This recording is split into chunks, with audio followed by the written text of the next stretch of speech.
Have you ever experienced something so crippling in your life that has made you feel broken? I have. Are you someone who has a giving heart but is struggling to feel good themselves? Are you consistently putting your needs aside to take care of everyone else? If so, you're not alone. Giving starts with giving to yourself so that you are able to give of yourself to other people. Isn't it time you took back control and discovered what makes you tick? Join me in my journey and find out how you can feel better about yourself, live your best life, and share that with others. Thinking of yourself, it doesn't make you selfish, it makes you brave. I'm Nelia, and this is the Giving Starts With You podcast. Hello, everyone. Welcome to another episode of the Giving Starts With You podcast. I am so delighted to have you guys back again. And once again, I've met a brilliant new friend on the show coming on here to educate us. Her name is Shawn Tegtmeier. Welcome to the show. How are you? Oh, I'm great. Thank you so much. I am so excited to be here, Nelia. I'm excited that you're here. We were just talking about how when I trust people, people trust me to come on their show and tell their story, and it just creates this beautiful friendship, and honestly, I love these one-on-one conversations. I know there's more than just us listening, but I love these one-on-one conversations. Fantastic. So I'm excited. I'm just going to dive right in. I'm going to let you know a little bit about Shawn. So Shawn is a former chain-smoking couch potato who not only quit smoking, took a chance in believing in herself, changed careers, and is loving life. I love this so much because there's so many people just like that. Mm-hmm.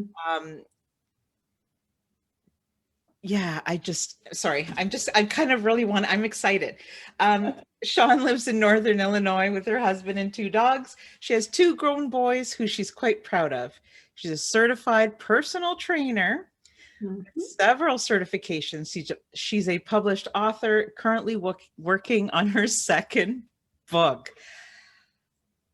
I don't know where to start. First of all, what's it like in Illinois right now? Oh my gosh. I think we just it's so funny. I had some clients today and they all said, why is it 80 degrees? Where did the 60s and 70s go? Yes. So, it's just kind of, we don't really want to complain because we know we live in the Midwest and we kind of have junky weather a lot. But it's like 80 and kind of humid, and we just aren't acclimated to it yet. Same here. We had snow 4 weeks ago, and now it's like, so I don't know what it would be for your temperature, but it's like 33 degrees here. So it's crazy. Yeah. That's insane. That's insane. I'm curious, Shawn. I really am, because although I do a podcast on self-care, I don't claim to be perfect in self-care, but I am now aware that I need to do self-care and why. So for me, not that I like to admit it, but I am a smoker. Okay. And how do you go from, how do you make the decision? What was it that led you to make the decision one day to change your life? It was really kind of accidental. And it's kind of funny. I can hone right back to that day when I was at work, and all of a sudden I could really smell myself. Like a dirty, filthy ashtray. And I was kind of like one of these numbers. Oh my God. And my hair was longer, and I was, oh my God, this is me. I just had this epiphany that I literally smelled like an ashtray. And I kind of thought, it was embarrassing. It was just so odd. Well, I was 36 years old at the time, and I had been smoking like a real adult, for 18 years. So half of my life. And when I do something, I kind of jump both feet in.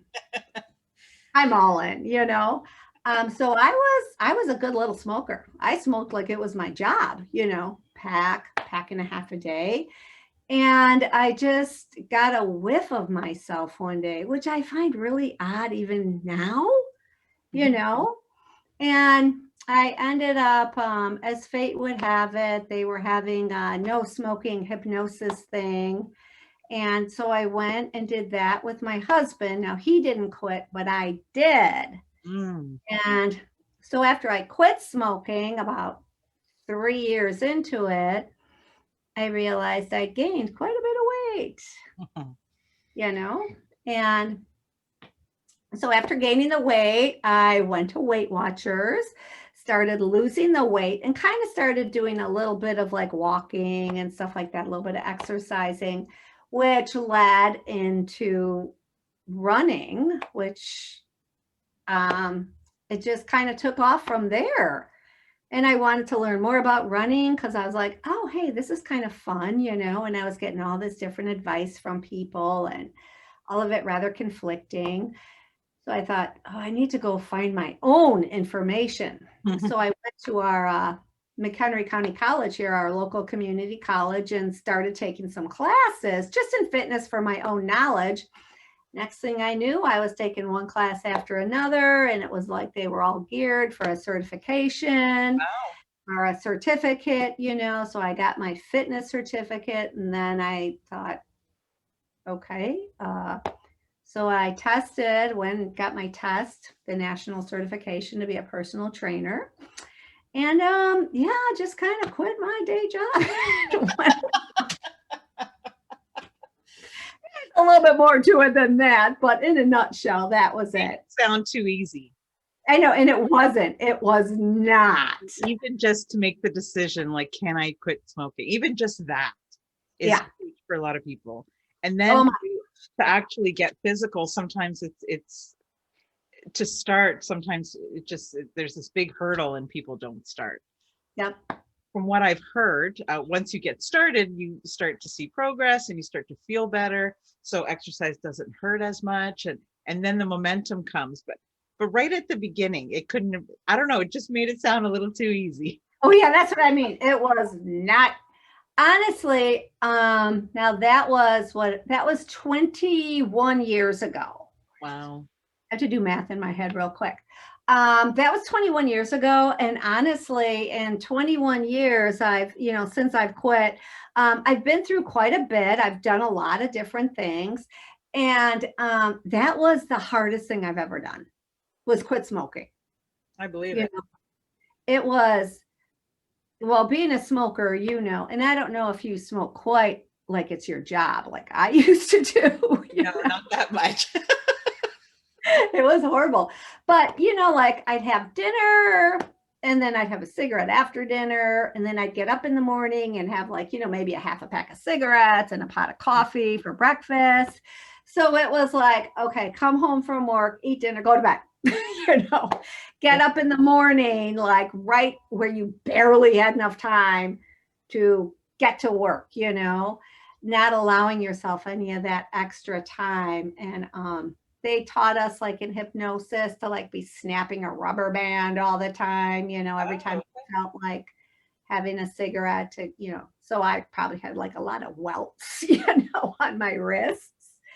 But yeah, it was really hard. And I think, you know, like you're just thinking all day, every day about, oh, my little nicotine friends, you know, oh, I miss my little nicotine friends. And then it just seemed like it took forever, but eventually, you know, like you'd think, oh, hey, I think a whole hour went by and I didn't think about my little nicotine friends, you know. Those things that are worth it are difficult. That's what makes them, you know, otherwise we would have done it a long time ago. Exactly. Mm-hmm. Well, good for you. You should be proud of yourself. Yes. And most people do put on weight because it's just, you have to, and I think that's just, you have to replace the habit with something else, I think. Yeah, you do have to. Yeah. And it was like this.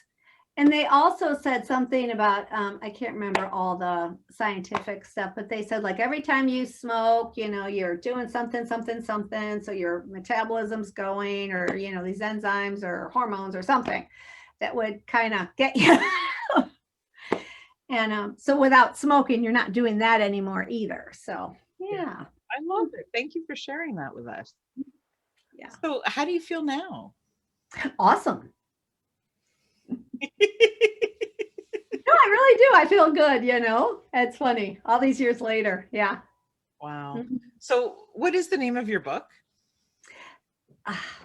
Can I see it? Here it is. Yes, I remember now. I did look it up on Amazon. Yeah. Yes. Running with Walt. Yes, that sounds like a great friendship, you and Walt. Can you let us know who he is? Yes. Walt is the one that planted a seed in my brain. My oldest son and his oldest son, they're both 32 now. They were in 5th grade, and we were on the same travel soccer team. So if anybody knows about travel sports of any kind, when you're in one of those traveling teams, every weekend you're going here, there, and everywhere. Mm-hmm. And all these families kind of become your best friends. And Walt, Bobby's dad, had started this thing called running. And I was like, what's wrong with you? This foreign thing, right? This foreign thing. And when you're a new runner, you just really want to talk about it. And his wife was like, I'm done listening. I'm just done. And somehow he ended up like talking to me, just, and you do this and you do that. And I'm like, okay, that's nice. Because I was like really kind of too polite to say, I don't. Not interested. Not interested. And I was like, well, that looks kind of rude. So I'll just kind of listen. Oh. So I continued to listen.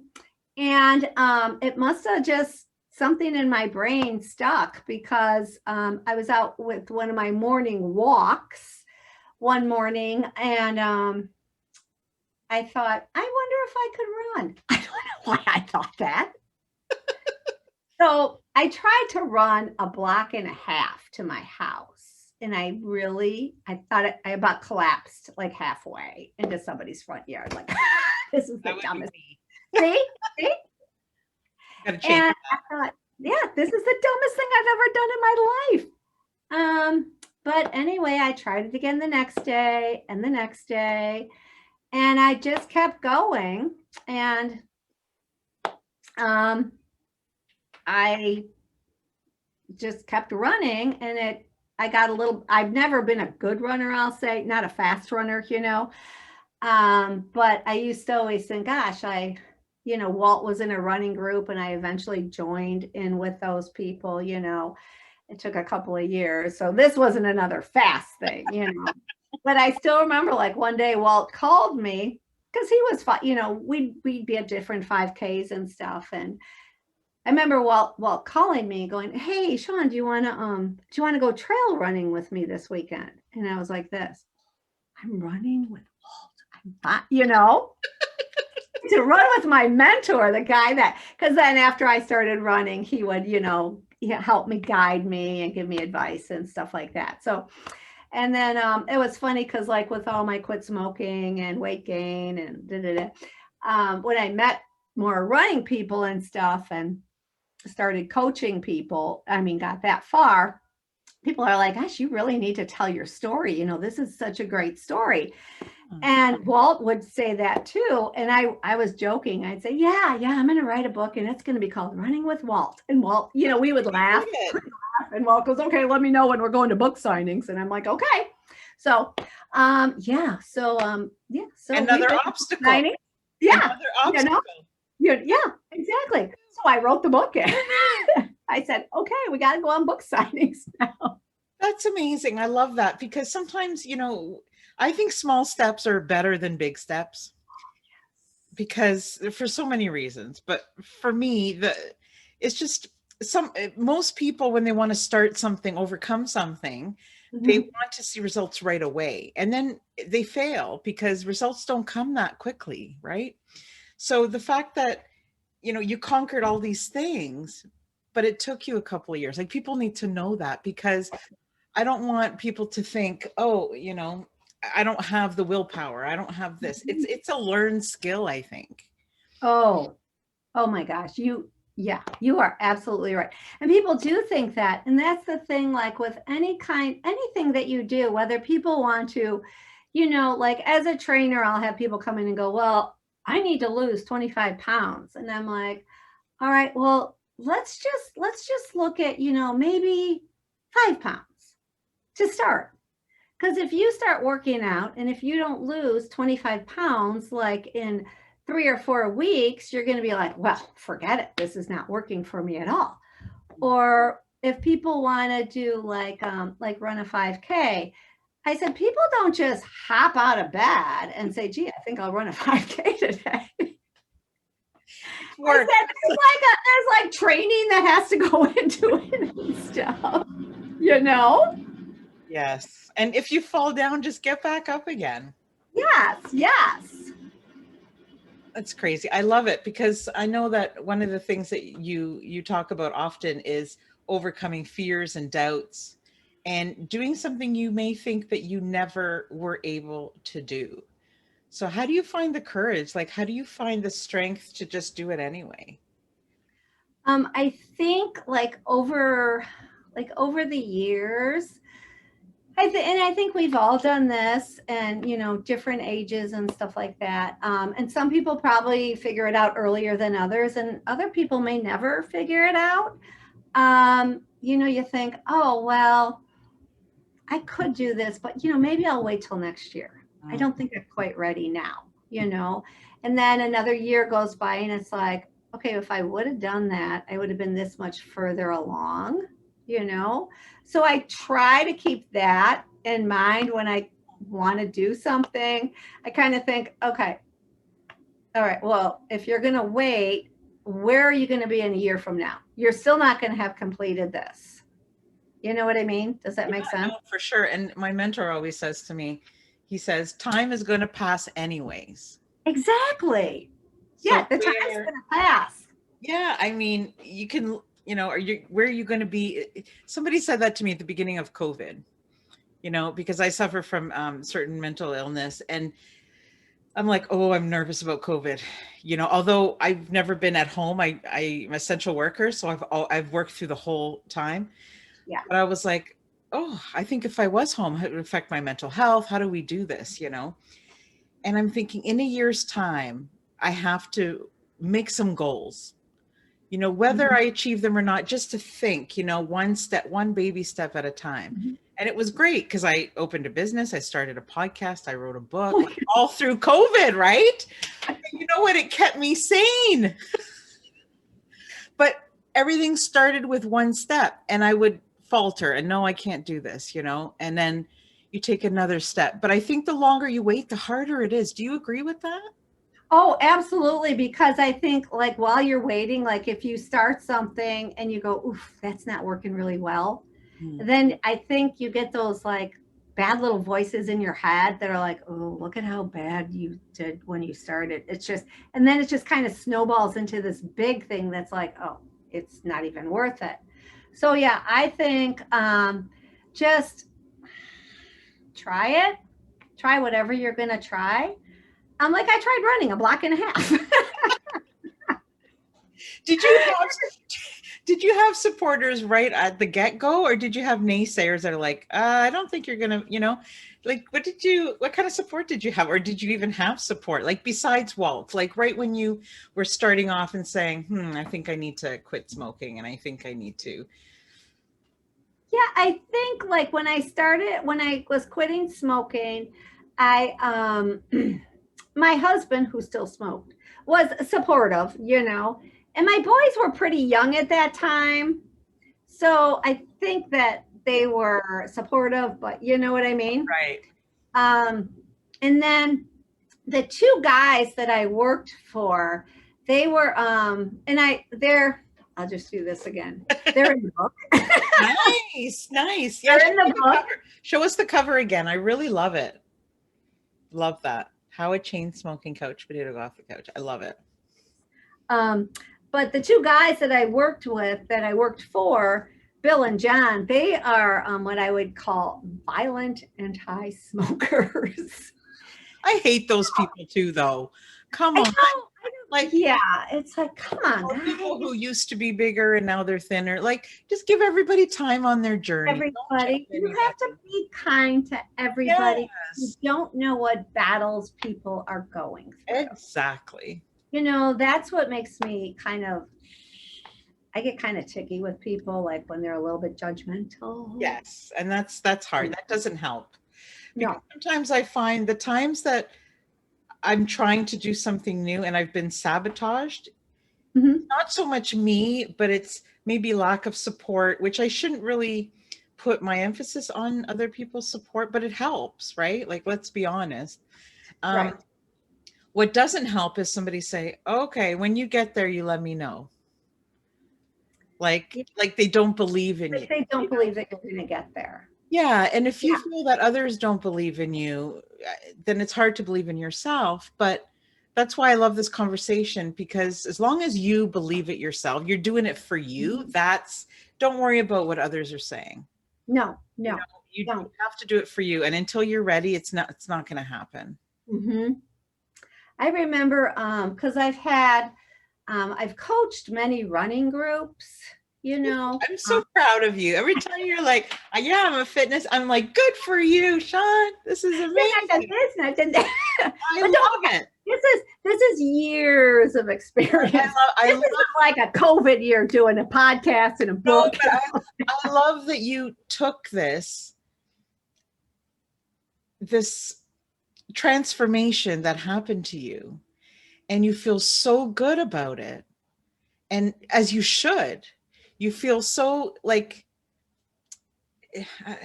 you're treating yourself kindly and self-care and self-love. And now that you know how it felt before and how you know it feels now, of course you're going to want to share that with everybody. Teach people how to live better. I love that so much. Exactly. That's what I want to do. And like where I used to work, I just recently retired from there, but after 13 another hurdle. Yay. But like we all had like a little bio up and stuff. And it's like, well, what is your mission? And I said, well, my mission is to just I want to teach people to learn how to enjoy exercise. I don't want them to come in and go, oh, I got to work with that Shawn again today. I said, I want them to come in and go, woo, it's my training day. And you know, I just want people to have fun, and it doesn't matter. You don't have to be, you know, like bench pressing or anything crazy like that. You know, you can do anything. Just get out there, get moving. That's all I really want people to do. Get out, enjoy life. And then you'll see the physical benefits for a variety of different reasons for different people. Like some of my clients are older, where they can get down on the ground and maybe play with their grandkids. You know, young moms or dads, you know, playing with their kids or doing the sports, the traveling soccer and baseball teams, you know, and just basically getting out, enjoying life. And like, it's all self-care and being more healthy. Because the healthier you feel, you don't have to be a fitness model. I mean, very few of us are, you know. Thank you for reminding us. You know, I mean, it's so funny because I know, like when I ran my first marathon, and I mean, it was surprising. People always look, and I always laugh when people look at me and they'll be like this. Are you still running? And I'm like, damn, I ate too many cookies again. You know, obviously I don't look like a runner, you know, but it's so funny when you see like a marathon, you know, you see them on TV and they always show like, you know, here come the elite people, you know, from Ethiopia and everything. You're funny. You're making me. And then here comes like the Olympians behind them. And then there's like, you know, then there's the ones that are just trying to make the Olympics and all that.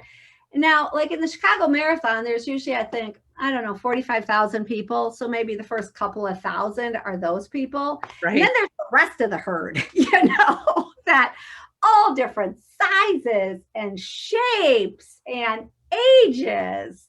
It's amazing. That's what moves me. Yes. Are those other people. Exactly. Not to discount all the work of the athletes, like that is hard work, not to discount any of their accomplishments, but because I'm not in that category, I tend to respect the people, you know. Yeah. Besides the heart rate and the cardio, what can you tell us for a beginner runner who may not know some of the benefits of running? Yes. Actually, I'm working with a group right now. We're doing a 5-mile training group, and we kind of started, and we just did a 5K group before that. And when we're starting running, because people are like, I can't run. I'm like, no, I know. Nobody just comes up running, right? So we do like, we start with a run walk. Like I'll have them run for 2 minutes and walk for 1 minute, run for 2 minutes, walk for 1 minute for 20 minutes. And now, like you said, cardio, and honestly, running is more cardio than anything else. It's really not muscle strengthening. So I ask them to do cross training and stuff like that, like a little bit of strength training or aerobics class or biking or something besides that, you know. But I think one thing that it was funny, one of the runners was saying, I mean, I know it's good for us. It's good for your, you know, your blood flow and all that good stuff and your heart and everything. And, you know, it brings down your fat, you know, and, but it's when you're out there, it's cleansing. It's really cleansing. And one of the gals was just saying the other day, because we have a running store here in our town, and it's a big group of runners, you know, and we all run. And one of them was just saying the other day, she's like, you know what I just love about this group? It says, it's just, we're just all here. And, you know, somebody matches up with somebody, and nobody cares what your job is or how much money you make or what kind of car you drive. And they're not, you know, there's no competition. And that's what we love. It's just, you know, we just run along and chat about this and chat about that. And yeah, it's just, so I think it's just cleansing and it's companionship if you're running with people. And I feel like I solve a lot of my own world problems when I'm out for a run by myself. It clears your mind, right? Clears your mind, and it's really stress busting, really stress relieving. So when you're starting out, I just have a personal question. So if you're starting out and you don't run, just like I'd probably be doing half a block. Okay, like me. So how long does that stage last? Like if you go out 2-3 times a week, let's say. I would go out 2-3 times a week and do like the 2-minute run, 1-minute walk for 20 minutes. Okay. And then the next week do 3 times again, because I'll have them run 3 times. Then we go to a 3-minute run and a 2-minute walk. Okay. So just and then just like a little bit longer, like maybe 25 minutes. And then the next week we do a 3-minute run and a 1-minute walk. So we kind of like keep the running at 3, but we decrease. I'm going to embarrass myself right now. So this would be me running. Okay. We would work on your form. Because I'd be so out of breath that I'd have to be like, oh, okay. So my thing is, because I have anxiety, when I start, I'm trying to get free training here on the show. When I start, if I get that chest pain or that chest, you know, I mean, within limits, that shouldn't stop me necessarily unless it's like chest pain, you know, like, I mean, but it's okay. It's normal to be out of breath and feel like you did that first time.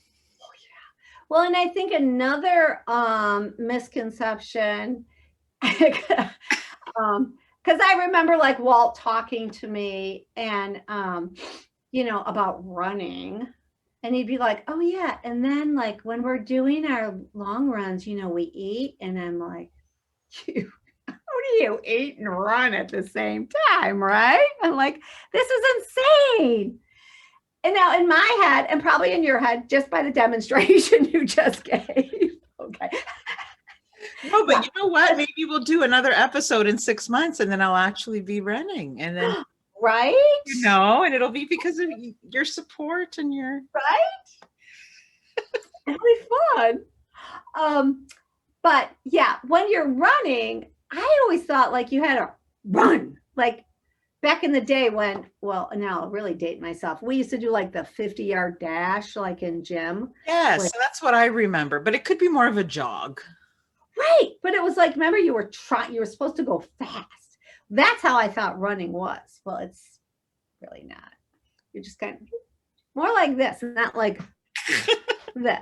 Yeah. We're just kind of like this. Yeah. So see, you could do that. You could do that. So if you feel like you're, just take it back a notch. That means you're doing too much of this. Yes. Okay. Mm-hmm. Yeah. So just take it back a notch because you're not trying to win a race. And that's what it's like, okay, you guys, you got to pace yourself. Got to pace yourself. Yeah. That's important. Yeah. Yeah. Because it's all good. It's all good. It doesn't matter how far you go in the 20 minutes, just 2-minute run. And if you feel like I'm going too fast, take it down a notch. Take it down a notch. So I usually ask my guests, what is the biggest gift you gave to yourself that made the biggest difference in how you felt about yourself? Oh gosh.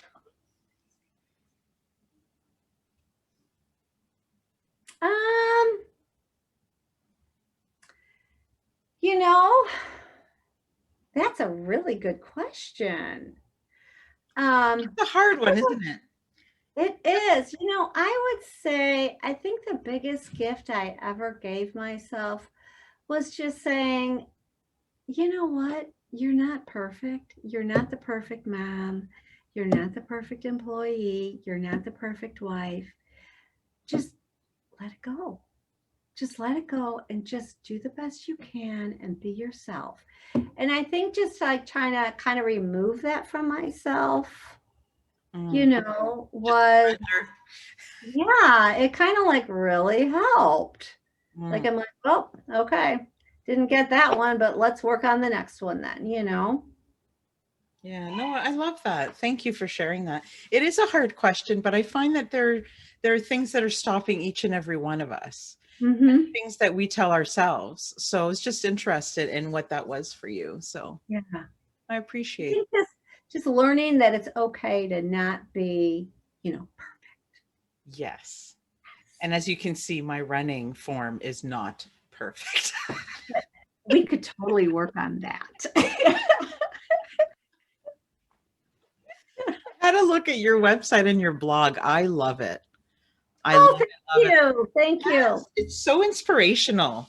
Thank you. It really is. So is there any other advice that you can give someone who's starting out, who feels maybe that, I don't know, some days it just kind of want to give up? Oh, yeah. I think we all have days like that, right?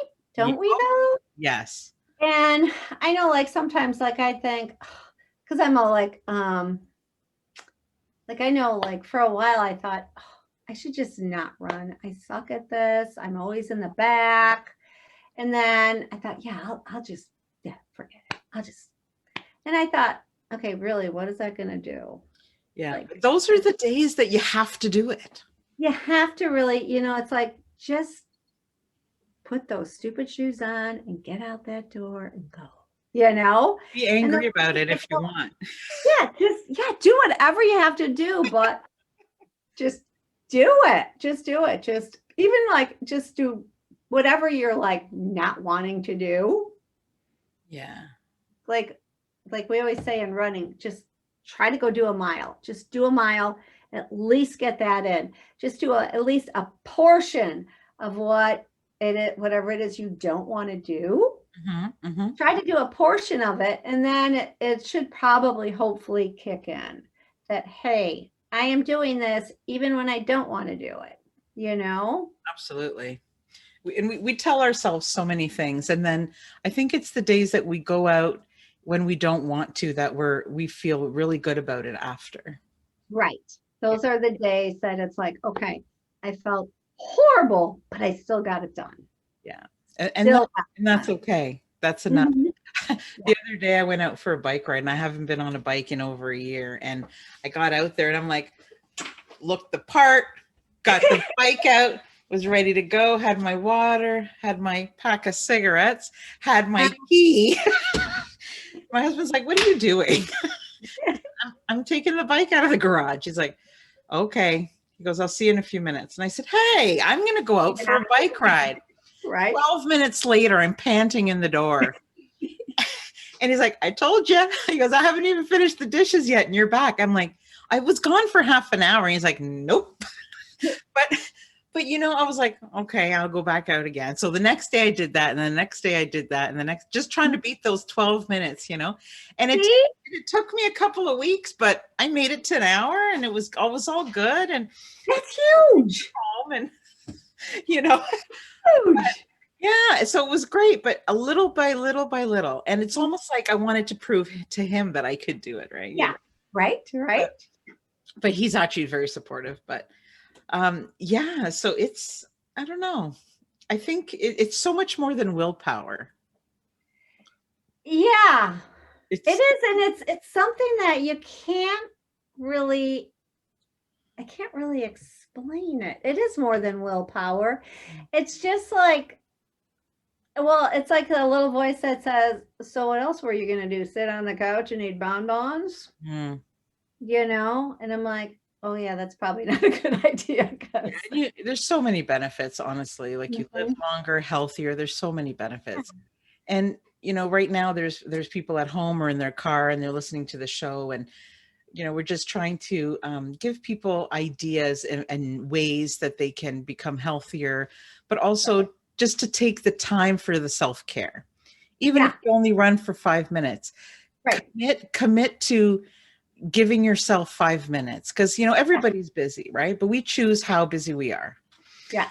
So and many of us have work and kids and all these things, but at the end of the day, if we can't give ourselves 20 minutes to try something, then what's going to happen? What's going to happen is we're going to burn out. We're not going to be able to help other people. And like, look at all the people you're helping now, just because you had belief in yourself. Yeah, and you are so right. And the other day if you are not healthy, if you're not taking care of yourself, how are you going to take care of anybody else? And last Wednesday night, we run on Wednesday nights and Saturday mornings, and I was running with one of our runners, and I always hook up with her, and we're doing our run walk, and we're just looking around, and we're like, this is so great. We're out here, we're outside. It's a great evening.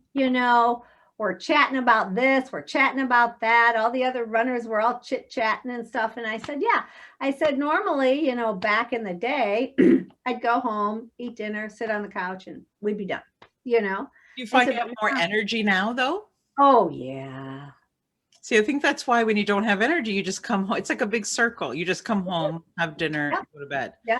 Because you don't have the energy, but you don't have the energy because you're not changing your body. Doing anything, right? Yeah. I think it's the energy part is so much more difficult. But once you get, that doesn't last forever. No. No. That's important for people to realize it. That beginning really hard part, it doesn't, you can enjoy it after that is over. Yes. And you will start to enjoy it. Yeah. And like you said, 5 minutes, go 12 minutes on your bike, go for a walk around your block, just any little bit, and it'll slowly increase, Yeah, for sure. Oh, yeah. Mm-hmm. What are some of the other ways you practice self-care besides running? just like giving time to, it doesn't have to be health related. Just I like reading. do you? I like just like reading. Like sometimes when I wake up early, I like to just read. I treat myself to books, I like to have Chardonnay lunches with my girlfriends. Very nice. The little reward there. There's nothing wrong. Yeah, that's one thing we like to do. That's great. And you love to write. You've written a book. Yep. Mm-hmm. Yeah. And then I'm getting back into my blogging again. So I like doing that. And oh my gosh, I have my dogs. Yes. And actually they're different. This sounds horrible. They're different dogs that when I published the book. Yeah. Both of those guys both happened to pass away. Now I have two. No. But made me laugh today. No. But they're crazy. So my husband and I take them out running. So I run with my dogs, and that is one of my big joys in life, is taking them out running. And we just started with a dog trainer, an at-home dog trainer. And oh my God, we're having so much fun with it. Now you've got more energy so you can keep up with them. That's great.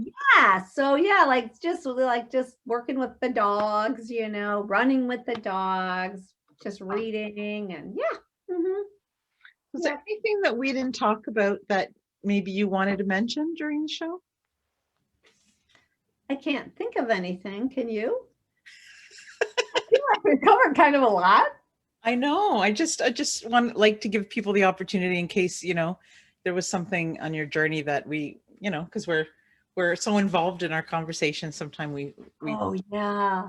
We want to. Well, I honestly can't think of anything else. Yeah, no, that's great. Yeah, where can we find you, learn more about you? I know your book is on Amazon.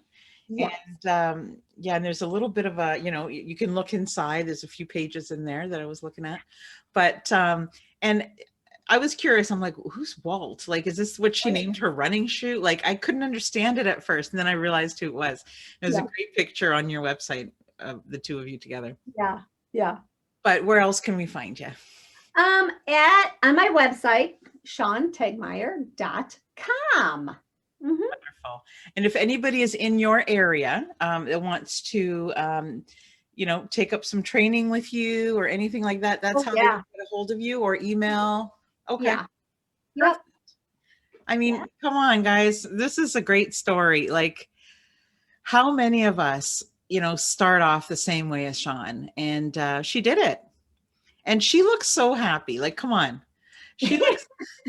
No, it's important because, I'm this big advocate of choose happiness, and like you said, a lot of the times, just to tie this in, a lot of the times we wait for things to happen to us instead of taking charge. Right. And just the part about taking the small steps, and, time is going to pass anyway. So what are we all going to do differently today that, 1 year we can look back on and say, I did it. Yeah. Instead of, ooh, I guess I should have done that. And I think another thing that, like when you say, choosing happiness, I think that, and now, I kind of tell people this, and I know it doesn't always work, but when you get up in the morning, you kind of have a choice on how you're going to start your day. Absolutely. You can, because I know I used to work with some people that was like, yeah, no, I think we all have. Yeah. We all have those people at work that you're like, oh boy, they haven't had their pot of coffee yet. But I think that you can choose in the morning, you can get up, and I don't mean I get up and I go, hey, I think I'm going to be happy today. I just try, I just get up and think, okay, well, what do we got going today? Let's, try to make it as good as we can. I don't think that you should think, oh my gosh, now this is going to happen and that's going to happen.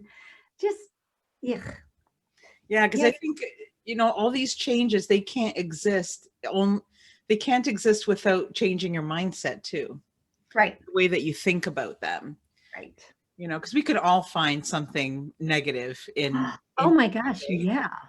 The tough part.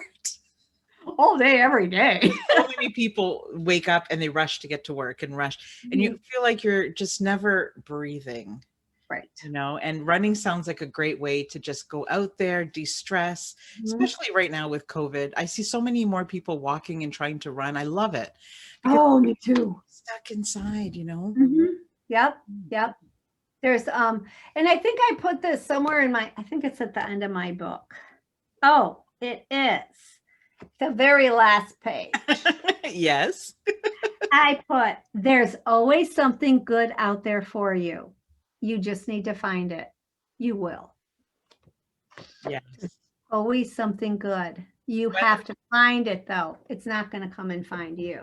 No. You got to go get it. You've got to be open to it. Yep. Yeah. Otherwise, it's just going to pass you by. Yeah. Continue doing fabulous things. Honestly, I'm sure that you're changing lots of lives. And, there's nothing like, I would rather learn from somebody like you than learn from someone who I feel maybe is, started running at in their teens and is so elite, because it's your story behind all your accomplishments that I can relate with. Yes. A lot of people do tell me that, they read the book and they're like, oh my God, I felt like you were writing my story. That's really important as a motivator too.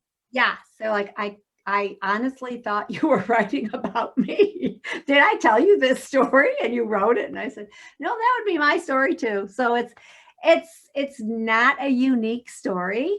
It's something that I think so many of us go through. I just happened to write mine down. I think it's great. It's very healing also to write down. Yes, absolutely. Well, thank you so much for joining me today and for, just sharing your heart with us and sharing everything that you learned and on your journey. For everybody who's listening at home, I really do appreciate it. It was great to meet you. You made me laugh like crazy. Good. Thank you so much. And yeah, your book looks fabulous. Yeah. I'm sure we'll talk again. I think we will. Thank you, Shawn. You have a great thank you. You do the same. Thank you. Thank you for tuning in to this week's episode. If you enjoyed what you heard, please subscribe or leave a review. See you next week on the Giving Starts With You podcast.